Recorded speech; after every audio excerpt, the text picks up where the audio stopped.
안녕하세요. 영어 동리 채널 솔트 잉글리시 코치 데니입니다. 영어 동리 채널 솔트 잉글리시는 당신의 영어 독립을 지원합니다. 오늘은 간접 화법과 직접 화법에 대해서 이야기를 나눠보려고 하는데요. 이 간접 화법과 직접 화법은 우리가 영어를 익히고 학습하는 과정 가운데서 반드시 배우지만 그 쓸모와 효용을 잘 느끼지 못하는 파트이기도 합니다. 하지만 비록 우리가 그 이유와 효용을 잘 느끼지 못한다 할지라도 사실 간접 화법과 직접 화법은 우리가 영어를 익혀가는 과정 가운데서 반드시 배워야 할 이유가 있는 파트입니다. 전 세계적인 영어 학습의 베스트셀러 그래머인 유주에서도 무려 2개의 유닛을 할애하여 설명하고 있을 만큼 간접 화법과 직접 화법은 중요한 토픽이라는 것이죠. 이렇게 중요한 간접 화법과 직접 화법의 그 중요도가 왜 우리에게 그렇게 중요하게 느껴지지 아니하고 왜 우리에게 그 효용성이 잘 느껴지지 아니하는가 하면 우리나라 사람들의 정서와 문화 그리고 언어적 습관 때문에 우리나라 언어에서는 직접 화법을 그렇게 많이 사용하지 않기 때문입니다. 하지만 우리나라 언어에서 잘 사용하지 않는다고 하여서 영어권 국가에서도 잘 사용하지 않는 것은 아닙니다. 공부로서의 영어가 아니라 언어로서의 영어, 대화로의 영어를 사용하시기 시작하신다면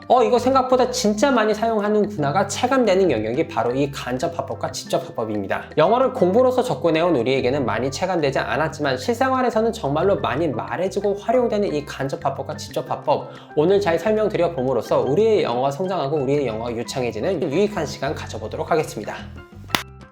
간접 화법과 직접 화법이라는 토픽이 실생활에서 사용되는 것만큼 우리에게 중요하게 인지되지 않는 이유 중에 하나는 간접 화법과 직접 화법이라는 문법적 용어 때문입니다. 간접 화법과 직접 화법이라는 이해하기도 어려운 문법적인 용어 대신 남이 한 말 다른 사람에게 전달해주기, 소문 듣고 다른 사람에게 그 소문 알려주기, 이러한 쉬운 용어를 썼다라면 우리에게 훨씬 더 쉽게 간접 화법과 직접 화법의 중요성이 다가올 수 있었습니다. 당연히 우리의 인생은 혼자 사는 인생이 아니기 때문에 누군가가 한 말을 제3자에게 전달해야 하는 경우가 굉장히 많이 있고 속된 말로 뒷담화도 까야 되고 다른 사람 흉도 봐야 하기 때문에 이 간접 화법과 직접 화법을 우리는 많이 사용할 수밖에 없습니다. 제가 이렇게 영어를 가르치고 있는 일도 하고 있지만 원어민들에게는 한국어를 가르치는 일도 하고 있습니다. 원어민들과 한국어를 수업할 때 원어민들이 가장 관심을 갖고 배우는 유닛 중에 하나가 누가 뭐라고 했어요 라는 테마입니다. 누가 뭐라고 했어요 라는 테마를 원어민들과 수업을 하면서 다른 학생들이 선생님에 대해서 즉 저에 대해서 나쁘게 말했던 거 한번 다 말해보세요 라고 이야기를 하니 학생들이 정말로 재미있게 누가 뭐라고 했어요, 누가 뭐라고 했어요, 그리고 그 이후에 그 수업 이후에 우리 학생들이 틈만 나면 저에게 와서 누가 뭐라고 했어요 라고 이야기하고 많이 수다를 떨었던 기억이 있습니다. 대부분의 우리 한국인은 이 간접 화법과 직접 화법이라는 토픽을 시험 문제를 통해서 다음 간접 화법 문장을 직접 화법으로 바꾸시오, 다음 직접 화법으로 쓰여진 문장을 간접 화법으로 바꾸시오 등의 문제로 접하였기 때문에 마치 수학 문제 풀듯이 공식에 대입하여 주어를 바꾸고 시제를 바꿔가며 간접 화법과 직접 화법을 대하여 왔지만 일단 실생활에서 영어를 말로 사용하시게 된다면 이 간접 화법과 직접 화법이 우리가 매일 사용하는 어법이구나 라는 깨달음이 오게 됩니다. 왜냐하면 우리네 인생은 혼자 사는 인생이 아니라 다른 사람과 같이 사는 인생이고 다른 사람이 무슨 말을 했는지 또 다른 누군가에게 전해주어야 하는 상황은 우리가 삶을 살아가면서 매일매일 항상 발생하는 상황이기 때문입니다.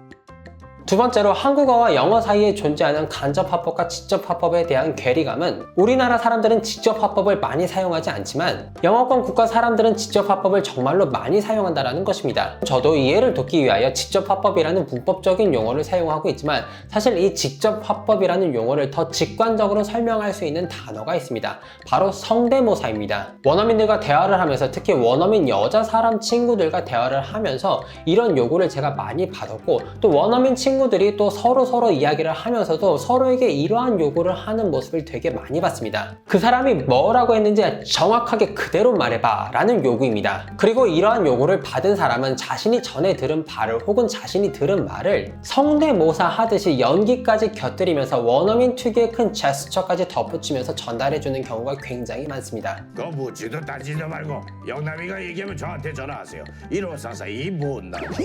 이러한 이유 때문에 직접 화법은 문어체에서는 거의 사용할 일이 없고 보통 일상의 대화에서 많이 사용됩니다. 보통 직접 화법은 그 사람이 한 말을 토시 하나 바꾸지 않고 그대로 전달해 주기 때문에 주어를 바꾸거나 시제를 바꾸어 줄 필요는 없지만 대신 리얼하게 성대묘사를 해주시고 연기까지 해주셔야 진정한 직접 화법이고 영어를 제대로 구사하는 방법입니다. 하지만 말씀드렸다시피 우리나라 사람에게는 성대모사 하듯이 다른 누군가가 한 말을 다른 사람에게 전달해 주는 것, 커다란 제스처를 사용하는 것이 익숙하지 않기 있기 때문에 이 직접 화법은 도대체 왜 배우는 것이고 왜 사용하는 것인지 잘 이해가 가지 않습니다. 하지만 늘 말씀드리고 강조하는 것처럼 우리가 영어를 배우고 익히고 학습하는 과정 가운데서 중요한 것은 어려운 것이 아니라 원어민이 많이 사용하는 것이 중요한 것입니다. 그리고 이 직접 화법, 즉 성대모사를 해가면서 다른 사람에게 정보를 전달해 주는 것은 원어민이 많이 사용하는 표현 방식이기 때문에 중요하니까 우리도 그렇게 표현할 수 있게끔 훈련하고 연습하고 우리도 그들처럼 사용할 수 있도록 우리 안에 녹여낼 필요성이 분명히 존재합니다. 간단한 예 하나만 들어보도록 하겠습니다. 댄이라는 친구가 지금 이 그림처럼 이야기를 합니다. 그리고 이 이야기를 직접 화법으로 전달할 때는 이렇게 누가 말했는지 먼저 앞에다 지정을 해주신 후에 댄이 말했어. 그리고 당연히 동사는 say가 아니라 said입니다. 왜냐하면 이 말은 댄이 과거에 한 말이기 때문에 당연히 say가 아니라 동사의 ed 폼을 사용해야 하는 것이고, 그 이후 리얼하게 톤과 얼굴 표정, 제스처까지 복사하셔서 I'm feeling sick 이라고 이야기했다라고 전달해 주시면 되겠습니다. 이어서 간접 화법에 대해서 설명드려 보도록 하겠습니다. 간접 화법은 대화에서도 많이 사용되지만 보통은 구어체보다 문어체에서 그 사용 빈도가 훨씬 높습니다. 그래서 영어로 쓰여진 소설을 보면 간접 화법이 정말로 많이 사용되어 있는 모습을 볼 수 있습니다. 아무튼 앞서서 설명드렸었던 것처럼 이 간접 화법을 우리에게 조금 더 잘 와닿을 수 있는 용어로 바꿔서 설명드려 보자면 결국 누가 뭐라고 했어요 입니다. 간단하게 예를 들어 설명드려 보도록 하겠습니다. 마찬가지로 이 댄이라는 친구가 내가 I'm feeling sick 이라고 이야기를 한 겁니다. 만약에 직접 화법이라면 Dan said, 댄이 이야기했어 feeling sick 이런 식으로 성대모사 하면서 표정까지 따라해주면 되겠지만, 간접 화법으로 우리가 이 문장을 전달해 줄 때는 댄이 한 말을 그대로 앵무새처럼 전달해 줄 수는 없습니다. 그리고 여기에서 중요한 팁을 하나 드리자면 우리의 포커스를 직접 화법 문장을 간접 화법으로 바꾼다 라는 것에 포커스를 두는 것이 아니라 내가 하고 싶은 말이 무엇인지에 포커스를 두는 것입니다. 지금 우리가 하고 싶은 말을 먼저 간단하게 우리나라 말로 표현을 해보자면 댄이 말했어 그가 아프다고입니다. 이 문장을 그대로 영어로 바꿔보자면 간단하게 먼저 Dan said 이렇게 이야기를 해주시고, 그리고 우리가 이어서 표현해야 하는 문장은 그가 아프다고입니다. 그가 아픈 거니까 당연히 주어는 he일 것이고 과거에 아팠던 거기 때문에 he was feeling sick 이라고 표현해 주시면 간단하게 댄이 말해서 그가 아프다고 라는 문장을 우리가 간접 화법으로 전달해 줄 수 있게 되는 것이죠. 기본적으로 간접 화법에 대해서 강의를 할 때마다 제가 강조드리는 것이 무엇이냐 하면 직접 화법의 문장을 가져다가 그 문장에서부터 주어를 바꾸고 그 문장에서부터 동사의 시제를 바꾸려고 하는 것이 아니라 지금 내가 하고 싶은 말이 무엇인지 생각하고 내가 하고 싶은 말을 그대로 하라는 것입니다. 대부분의 우리 한국 사람은 처음부터 잘못된 방법으로 직접 화법과 간접 화법을 배웁니다. 너희들 명사가 뭔지는 알지? 그것도 모른다 하면 죽어버려.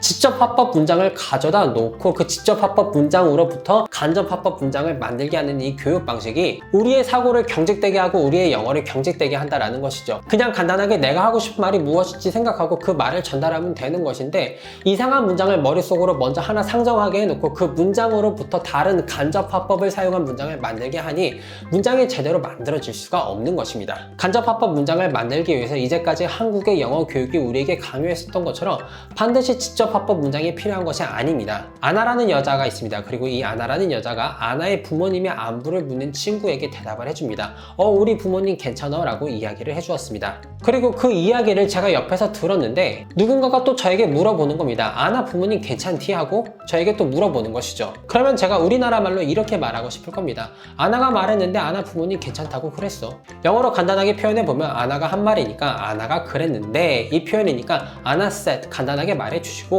그리고 그녀의 부모님이니까 her parents라고 말한 후에 그녀의 부모님이 어떻다? 괜찮다라고 한 거죠. 그리고 과거에 있었던 사실이니까 were fine이라고 간단하게 이야기해 주시면 완벽하게 아나가 한 말을 누군가에게 제3자에게 전달해 줄 수 있게 되는 것입니다. 포인트는 자꾸 이상한 법칙을 적용할 것이 아니라 직접 화법의 문장을 간접 화법으로 바꾸려고 하는 것이 아니라 내가 하고 싶은 말이 무엇인지 생각한 후에 내가 하고 싶은 말을 그냥 전달해 주면 그게 간접 화법이라는 것입니다. 직접 화법으로 쓰여진 문장에서부터 간접 화법을 만드는 것이 아니라 직접 화법으로 쓰여진 문장의 주어를 간접 화법에 어울리는 주어로, 직접 화법의 동사를 간접 화법에 어울리는 동사로 바꾸는 것이 아니라 내가 하고 싶은 말, 내가 전달하고 싶은 메시지를 그냥 생각하시고 그 메시지를 전달하시는 것이 자연스럽게 간접 화법의 용법을 우리가 익힐 수 있고 쉽게 사용할 수 있는 방법입니다.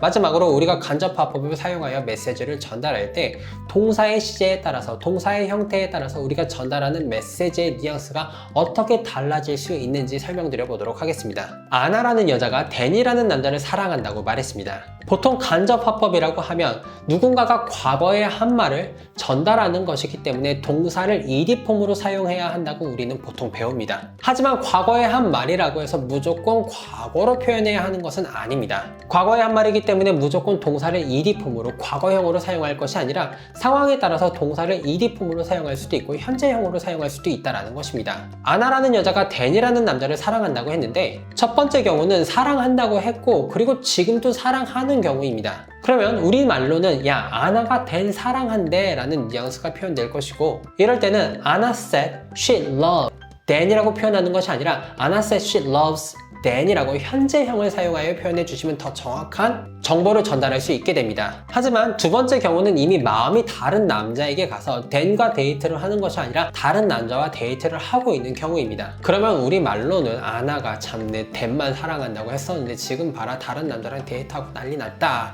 라는 정도의 표현이 될 것이고, 영어로 표현을 해보자면 아나 said she loved 댄, ED폼을 사용해서 표현해 주시면 되겠습니다. 첫 번째 상황과 두 번째 상황의 차이점은 명확합니다. 첫 번째 상황은 지금도 사랑하고 있는 것이고 두 번째 상황은 그때 사랑했었다라는 것이죠. 즉 우리가 메시지와 정보를 전달함에 있어서 우리가 전달하려는 상황이 이전과 차이가 없다면 베이스폼, 동사의 형태를 베이스폼을 사용해서 전달해 주는 것이 더 정확한 전달 방법이고, 이전과 지금 상황에 차이점이 있다면 그때만 그랬었다라는 의미로 동사의 형태를 ED폼으로 사용해 주실 때 더 정확한 정보가 전달된다는 것입니다. 그때만 그랬었다, 그때는 그랬었다라는 정보를 전달해 줄 수 있다는 것이죠. 동사의 형태를 ED폼을 사용함으로써. 오늘의 첫 번째 예문이었던 Dan said he was feeling sick이라는 이 문장도 동사의 형태를 was로 사용한다면 아, 걔가 아팠었구나 라는 정보만 전달해 줄 수 있게 되지만 he is feeling sick이라고 전달을 해주게 된다면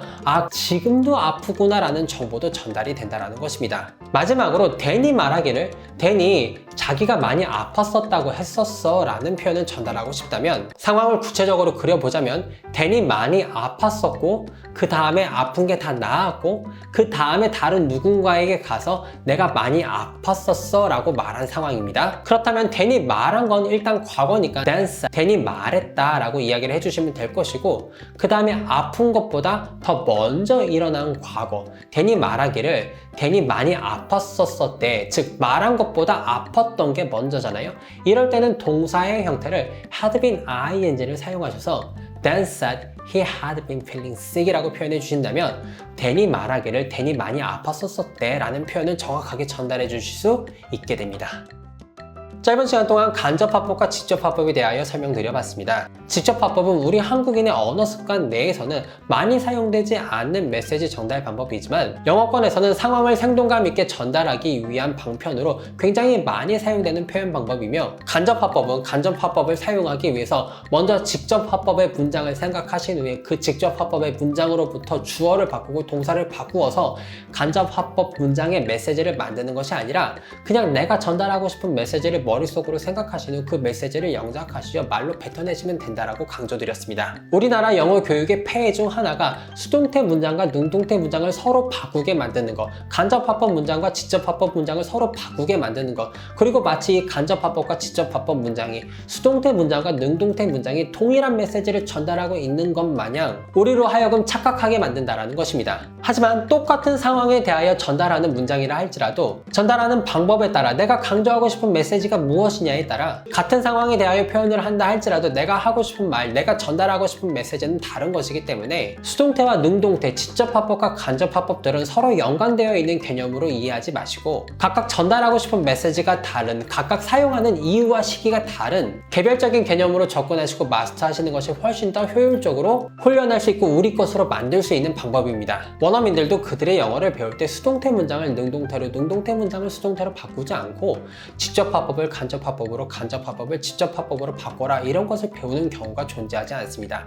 우리가 영어를 익혀가는 과정 가운데서 영어를 우리 방식에 맞게 커스텀하여 이해해야 될 때가 있고 원어민의 방식을 그대로 차용하여 우리가 익혀야 하는 경우도 있는데 간접화법과 직접화법은 우리의 방식대로 우리의 이해의 범위 안에서 익혀야 하는 영어의 토픽이 아니라 원어민들처럼 자연스럽게 표현의 한 방편으로 머릿속에 전달하고 싶은 메시지를 먼저 떠올린 후에 그 메시지를 전달한다라는 개념으로 접근해 주실 때 훨씬 더 효율적으로 쉽게 재미있게 마스터할 수 있는 영어의 토픽 중에 하나입니다. 오늘도 한 분 한 분의 영어 성장에 도움이 될 수 있다면 행복하겠습니다. 항상 중요한 내용인데 이렇게 압축적으로 설명드릴 수밖에 없어서 많이 아쉽습니다. 하지만 궁금하신 부분 댓글 남겨주시면 정성과 친절 가득한 답변 올려두도록 하겠습니다.